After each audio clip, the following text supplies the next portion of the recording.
À l'étranger toujours, Benjamin Netanyahou entend poursuivre ses raids sur la bande de Gaza. Il l'a affirmé cet après-midi.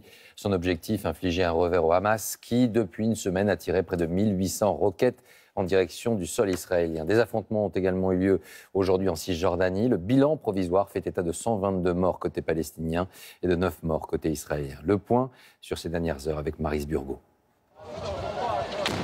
Une explosion en plein après-midi au cœur de Gaza. Israël vient de bombarder l'une des banques du Hamas, le mouvement islamiste palestinien qui administre ce territoire. Plus loin, un autre quartier et des civils qui récupèrent quelques affaires avant de partir. Baluchon sous le bras, le désarroi au milieu des décombres. Soudain, on a entendu le bruit des explosions, sans aucun avertissement préalable. Ils ont frappé au moins 10 fois, sans nous prévenir. Le fracas des bombes sort les familles de leur maison en pleine nuit, les bébés, les femmes, les vieillards.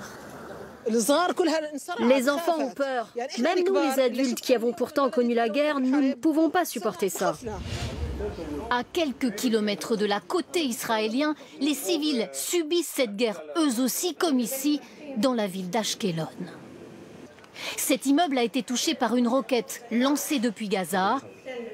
Pas de mort cette fois, mais une grande frayeur. J'ai jamais vu ça. C'est la première fois qu'Ashkelon est frappé par autant de missiles.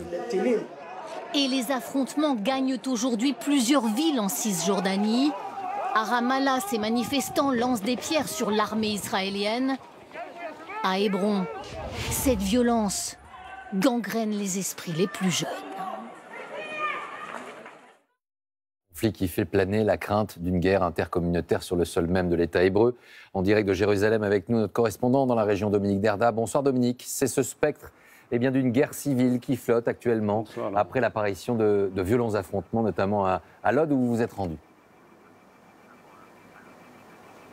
Oui, Laurent, Lod, c'est une ville ouvrière de 70 000 habitants, dont un tiers environ sont des Arabes israéliens, des Palestiniens, dont les parents, les grands-parents, ont choisi de rester dans ce pays après la création de l'État d'Israël en 1948. Ils ont, sur le papier, les mêmes droits que les Juifs israéliens, mais beaucoup d'entre eux se sentent comme des citoyens de seconde zone, et cette frustration s'est transformée en colère lundi dernier quand des policiers israéliens en plein ramadan ont pénétré à l'intérieur de la mosquée d'Al-Aqsa à Jérusalem et tiré des grenades assourdissantes et des grenades lacrymogènes.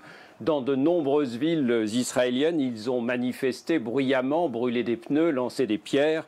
Mais c'est quand un habitant juif de Lod a tiré sur un manifestant et l'a tué que la violence est montée d'un cran. C'est ce que je vous propose de voir dans ce reportage tourné avec Solène Grippon et Clotilde Mravko.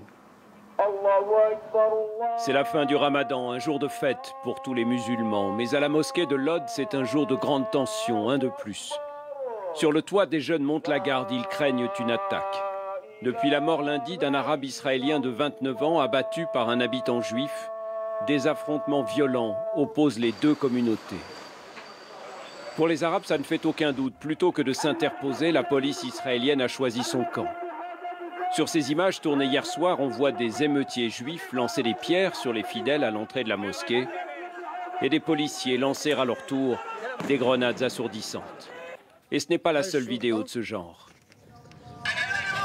Ça, c'est la police. Regarde. Et là, à côté, ils nous jettent des pierres. Tu vois, les colons juifs et les policiers, ils sont ensemble contre nous. Des preuves comme ça, on en a plein. Nous, on ne ment pas. Ce sont surtout des Arabes israéliens qui sont interpellés par les forces de l'ordre.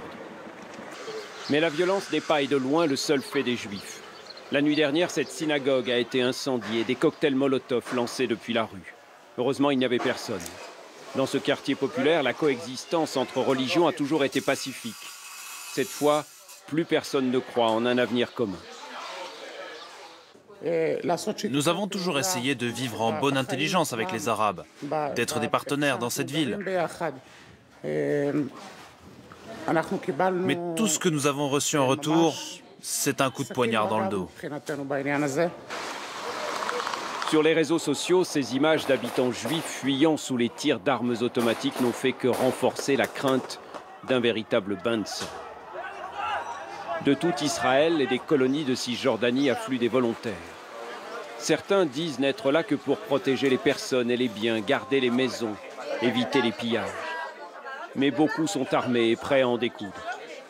Cet après-midi, un député de la droite dure, Naftali Bennett, un nationaliste religieux, est venu écouter les doléances. Il n'a pas souhaité répondre à nos questions. Mais comme tous les politiciens qui se succèdent à Lod ces derniers jours, il promet une réponse ferme pour éviter une guerre civile.